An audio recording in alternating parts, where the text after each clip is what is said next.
കുഞ്ഞേട്ടൻ സ്മാരക ട്രസ്റ്റിന്റെ ആഭിമുഖ്യത്തിൽ നടക്കുന്ന കർക്കിടക മരുന്ന് കഞ്ഞി വിതരണം ഇന്ന് സമാപിക്കും.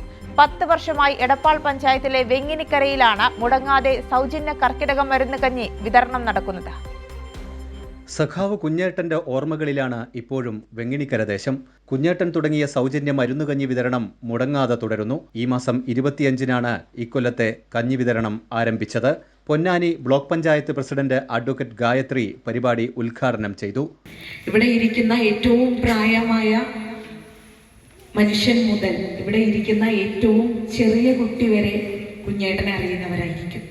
ഇപ്പോൾ വെങ്ങിനിക്കരയിൽ നിന്ന് പുറത്തുള്ള മനുഷ്യരാണെങ്കിലും ഒക്കെ കുഞ്ഞേട്ടനെ കുറിച്ച് പറയാൻ 100 നാവായിരിക്കും. നാരായണൻ മാസ്റ്റർ അധ്യക്ഷത വഹിച്ചു.